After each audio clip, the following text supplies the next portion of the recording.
हाय, good morning everyone. मैं हूं आपका दोस्त आसिफ और आप सब के लिए लेकर आया हूं एएस नर्सिंग कैरियर, जिसमें बीएससी जीएनएम जो नर्सिंग की फुल कोर्सेस की तैयारी कराई जाएगी और इसमें competitive exams like CHO, NORCET and nursing officer और भी जितने भी अदर कॉम्पिटिटिव एग्जाम्स हैं मेडिकल के फील्ड में, उन सब का भी कुछ तैयारी किया जाएगा। तो जुड़ जाइए हमारे एएस नर्सिंग कैरियर में और आप हमें सब्सक्राइब करें ताकि आने वाली हर वीडियोस आप तक पहुंच सके और आप इसका फायदा उठाएं।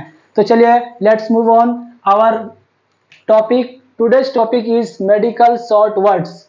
देखिए, मेडिकल शॉर्ट वर्ड्स, आप मेडिकल के फील्ड में हैं तो आपको जानना बहुत ही ज़रूरी है। क्यों? क्योंकि ये शॉर्ट वर्ड्स डॉक्टर्स जो है शॉर्ट वर्ड्स का यूज़ ज़्यादा करते हैं और इसको जानना आपको बेहद ही ज़रूरी है। So now ABC, what is ABC, इसके बारे में हम लोग अगर चर्चा करें तो एबीसी क्या है वो जानते हैं। ABC airway breathing circulation. जब पेशेंट सडनली फॉल डाउन हो जाता है, जब पेशेंट अनकॉन्शियस हो जाता है, उनको होश नहीं रहता है, तो इस चीज को हम लोग चेक करने के लिए एबीसी करते हैं। एबीसी एक एनालिसिस है, एक असेसमेंट है जो पर्सन द्वारा किया जाता है, जो प्रैक्टिस्ड पर्सन द्वारा किया जाता है। अगर आप भी जानते हैं तो आप भी कर सकते हैं सडनली, क्योंकि रोड पे चलते हुए एक्सीडेंट बाय कार एक्सीडेंट या suddenly fall down by disease condition like diabetes mellitus, hypertension और हाइपोग्लाइसेमिया, इन सब कंडीशन में पेशेंट अनकॉन्शियस हो सकता है। तो इस चीज को हम लोग चेक करने के लिए एबीसी करेंगे। एबीसी कोई टेस्ट नहीं है, ये एक एग्जामिनेशन है, एक असेसमेंट है जो आप देख सकते हैं, जिसमें एयरवे ब्रीथिंग और सर्कुलेशन। तो एयरवे मीन्स हो गया हवा, जो हवा की नली है आप उसको चेक करना है। जैसे टंग है, हम लोग का जीभ जो है, जब पेशेंट फॉल डाउन होता है तो यह पोस्टीरियर पोर्शन में चल जाता है माउथ के, जिससे जब ये पेशेंट का ये जो टंग है ये क्या हो जाएगा, ये मुड़ जाएगा और मुड़ने के बाद हवा की नली को बंद कर देगा। इससे क्या होगा, पेशेंट हवा नहीं ले पाएगा। हवा नहीं ले पाएगा मीन्स सांस नहीं ले पाएगा, इंस्पायरेशन नहीं होगा, तो पेशेंट को सेल्स में जो है जो रिक्वायर्ड अमाउंट ऑफ ऑक्सीजन है वो नहीं पहुंच पाएगा, जिससे पेशेंट की सेल डेथ होने लगेगी। इसीलिए एयरवे चेक करना बहुत जरूरी है। ब्रीथिंग, ब्रीथिंग मीन्स सांस लेना, पेशेंट सांस ले पा रहा है या नहीं ले पा रहा है, इसको चेक करने के लिए हम लोग एब्डोमेन का जो ये पोर्शन है, जो डायफ्राम है, जहां पे जो चेस्ट के नीचे है, चेस्ट कैविटी के नीचे एब्डोमिनल कैविटी में, उस चीज को हम लोग चेक करेंगे। अगर पेशेंट सांस ले रहा है तो उसका डायफ्राम जो एब्डोमिनल पोर्शन पे अगर हम लोग हाथ देंगे तो वो कुछ आपको महसूस होगा कि पेशेंट सांस ले रहा है, ब्रीथिंग हो रही है। Circulation, circulation means circulation means हो गया आपका ब्लड फ्लो। जैसे ब्लड फ्लो हो रहा है या नहीं हो रहा है, इस चीज को हम लोग चेक करने के लिए ये कैरोटिड पल्स देखेंगे। यहाँ पैरोटिड पल्स है जो आपके नेक, गर्दन के जो दोनों साइड है आप उसमें फील कर सकते हैं। अगर ब्लड फ्लो होगा तो आपको पाल्पेट नजर आएगा, तो उस चीज से हम लोग पता करेंगे कि पेशेंट में सर्कुलेशन हो रही है। तो इस चीज से आप हम लोग, पेशेंट अगर अनकॉन्शियस है, फॉल डाउन सडनली हो गया है, तो उस चीज को हम लोग एबीसी से चेक करेंगे। Now let's move on, the next word is ABG. ABG is nothing but it is a आर्टियल blood gauge. It is the test done by the laboratory or by the experienced nurses. In this method, we have to draw the blood from the arteries and we have to examine in the analyzer. ABG analyzer is there. We have to analyze in that. For example, in ABG analysis, we have to see partial pressure of O2, partial pressure of CO2, then pH value of blood, a body, then HCO3, then then O2 saturation. तो partial pressure of O2, arterial blood में जो है oxygen का जो pressure है वो partial pressure वो ज्यादा होता है, at least 85 to 100 mm of Hg। Partial pressure of CO2 जो है वो आपका 35 to 45 mm of Hg, और पार्शियल प्रेशर ऑफ CO2 जो हो गया 35 to 45 mm of Hg, और pH वैल्यू जो है हम लोग का नॉर्मल बॉडी का वो 7.4 है, और SCO3 जो है वो 22 to 26 मिली इक्विवेलेंट प्रति लीटर है, और O2 सैचुरेशन जो हम लोग का बॉडी का है 96 to 100%। इन सब चीज को अगर चेक करेंगे हम लोग एबीजी में, तो आर्टेरियल ब्लड गैस में तो पेशेंट का अगर नॉर्मल वैल्यू है तो पेशेंट को कुछ भी कंडीशन नहीं हुआ है, like lungs disorder, like kidney disorder, liver disorder. अगर इन सब का वैल्यू ठीक है तो पेशेंट जो है कंडीशन ठीक है। अगर पेशेंट का जो इन सब का जो कंडीशन है अगर वो एलिवेट होगा या फिर डिक्रीज होगा तो पेशेंट में डिसऑर्डर है। जैसे अगर पीएच वैल्यू अगर हम लोग लेंगे 7.4, जो नॉर्मल वैल्यू है 7.3 to 7.4, it is the normal value of pH of our human blood. If it is less than 7.25, अगर पेशेंट का पीएच वैल्यू 7.25 से नीचे अगर होगा बिलो, पेशेंट में बी कोमा और पेशेंट में भी death. In this condition, we have to see all the ABG analysis for any disease condition like kidney, then liver and heart, then lungs. We have to check the ABG. Then ACE. ACE is nothing but it is the angiotensin converting enzyme. Angiotensin converting enzyme क्या है? ये एक enzyme है जो angiotensin first को activate करके angiotensin second बनाता है। अगर एंजियोटेंसिन सेकंड बन गया तो पेशेंट का जो है पर्सन का जो ब्लड वेसल्स है, फॉर एग्जांपल ये ब्लड वेसल्स है, तो ये क्या हो जाएगा? कॉन्स्ट्रिक्ट हो जाएगा। कॉन्स्ट्रिक्ट अगर हुआ तो in this condition patients can not fulfil the required amount of blood. So अगर इस चीज को एंजियोटेंसिन कन्वर्टिंग एंजाइम को डॉक्टर क्या करते हैं, इस चीज को रोकने के लिए एसीई इनहिबिटर्स दवाई देते हैं। एसीई इनहिबिटर्स, इनहिबिट मींस रोकना। जब ये दवाई देते हैं जैसे कैप्टोप्रिल, एनालाप्रिल, रेमिप्रिल, ये सब जो दवाई देंगे तो कैप्टोप्रिल क्या करेगा, पेशेंट के जैसे ही बॉडी में एंटर करेगा तो ये बेजो कॉन्स्ट्रिक्शन जो होता है, जैसे for example this is the blood vessels, normal blood vessels, when angiotensin converting enzyme activate and it will activate angiotensin first to activate converting angiotensin second, when it will activate it will constrict like this one. When this one आप देख सकते हैं अगर blood यहां पे flow हो रहा है तो रिक्वायर्ड अमाउंट जा रहा है, लेकिन इसमें कॉन्स्ट्रिक्ट होने के कारण लेस अमाउंट जा रहा है ब्लड का, तो इससे पेशेंट का हार्ट फेल्यूर, हार्ट अटैक वो सब होने की कंडीशन हो सकती है। अब है एएसटी और एएलटी। एएसटी क्या है?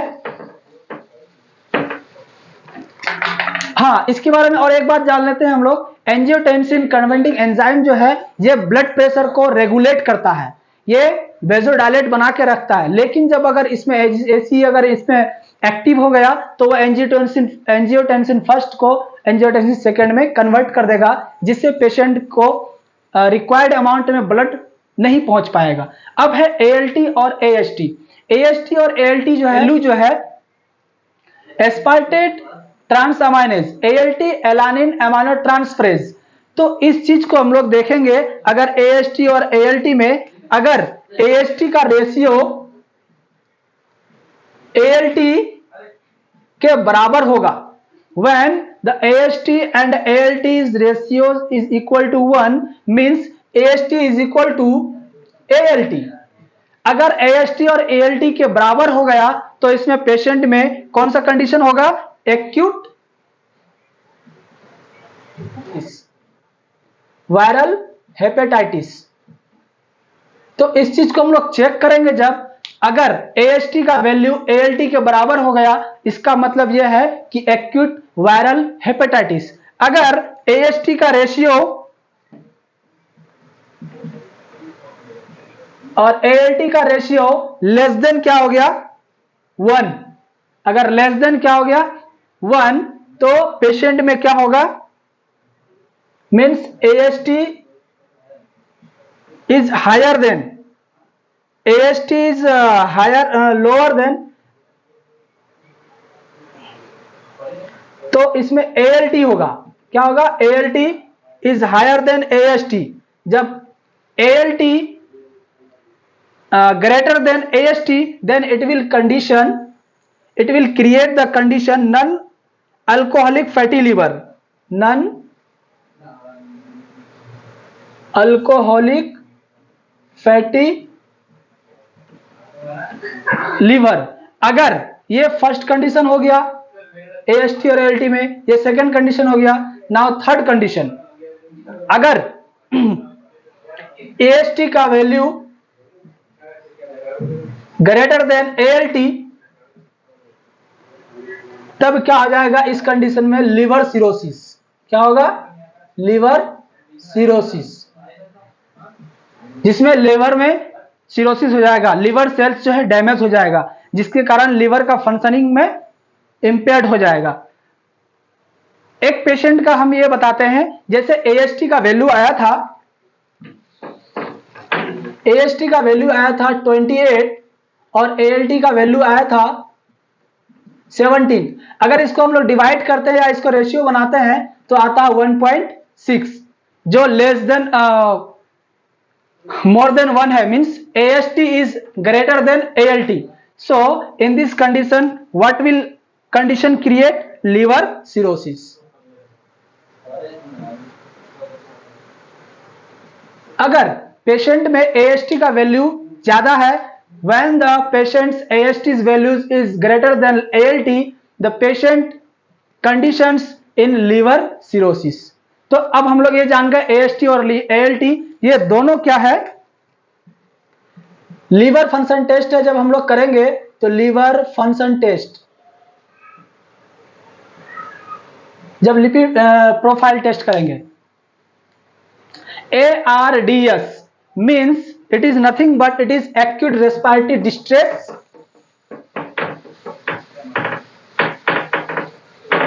आप देख सकते हैं ARDS acute respiratory distress syndrome. Syndrome means group of symptoms.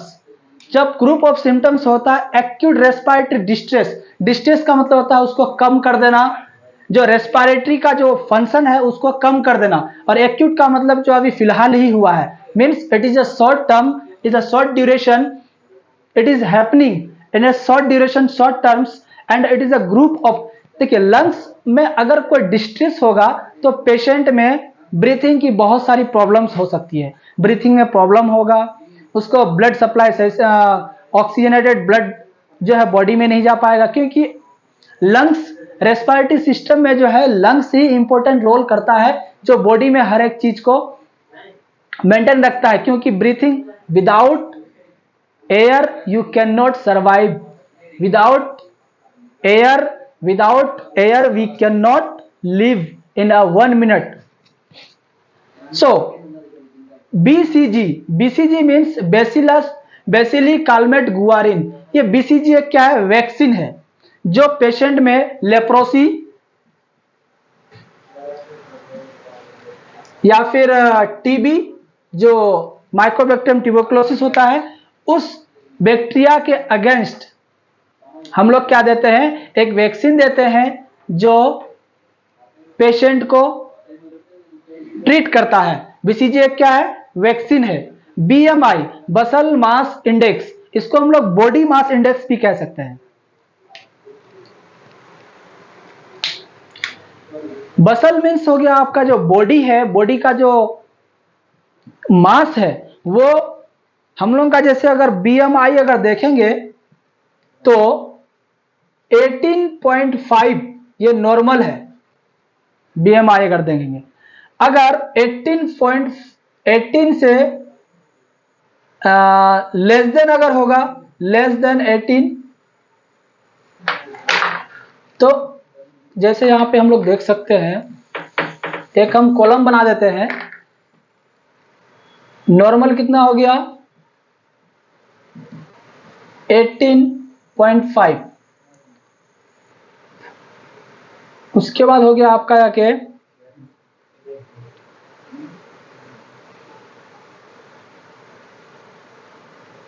Underweight less than 18.5,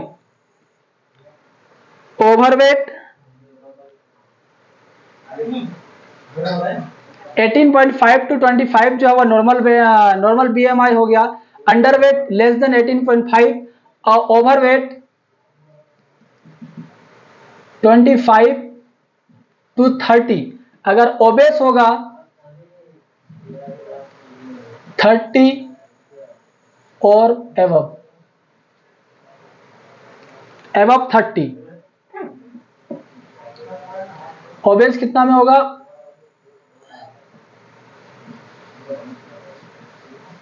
above 30। अगर पेशेंट का बीएमआई अगर करेंगे हम लोग तो ये हाइट बीएमआई जब हम लोग करते हैं मतलब ये क्या है, एक कैलकुलेशन है जो बॉडी का हाइट और वेट से रिलेटेड है। तो पेशेंट का जब हम लोग बीएमआई करेंगे तो नॉर्मल जो है बीएमआई कितना होना चाहिए? 18.5 to 25। Underweight less than 18.5। Overweight when patients BMI कम 25 to 30 मीन्स ओवरवेट। ओबेस जब देखते हैं बॉडी जो है बॉडी मास जब बहुत ज्यादा होता है, मोटा तगड़ा हट्टा गट्टा, तो उसका ओबेस हाइट और वेट के हिसाब से, अगर हाइट के हिसाब से, एज के हिसाब से अगर उसका मोटापा ज्यादा है तो ओबेस में हम लोग देखेंगे बीएमआई तो एबव 30 आएगा। अब है बीएमआर। बीएमआर का मतलब हो गया आपका बसल मेटाबॉलिक रेट। बसल मेटाबॉलिक रेट, तो बसल मेटाबॉलिक रेट क्या है? ये एक रेट है जो हमारे बॉडी के ऑर्गन्स को जो एनर्जी चाहिए वो रिक्वायर्ड अमाउंट में अगर होता है तो वो क्या होता है? बसल मेटाबॉलिक रेट। ठीक है, अगर पेशेंट का बीएमआर लेस है मतलब मेटाबॉलिक रेट जो है पेशेंट में एब्जॉर्प्शन, डाइजेशन सभी क्रियाएं जो है नियमित रूप से नहीं होता है तो बीएमआर हम लोग उसमें चेक करेंगे। BMT bone marrow transplantation. Bone marrow transplantation क्या है? जब पर्सन के इसमें बोन मैरो में ब्लड का फॉर्मेशन नहीं होता है, क्योंकि बोन मैरो जो है ब्लड का फॉर्मेशन करता है, ब्लड कंपोनेंट को बनाता है। अगर बीएमटी जो है वो नहीं होगा ठीक, तो पेशेंट में बोन मैरो ट्रांसप्लांटेशन करने की प्रक्रिया जारी रहेगी, जिससे क्या होगा? पेशेंट के बोन मैरो ट्रांसप्लांट करके उसपे पेशेंट में फिर ब्लड फॉर्मेशन को जारी किया जाएगा ताकि पेशेंट में ब्लड का फॉर्मेशन सही से हो पाए। थैंक यू दोस्तों।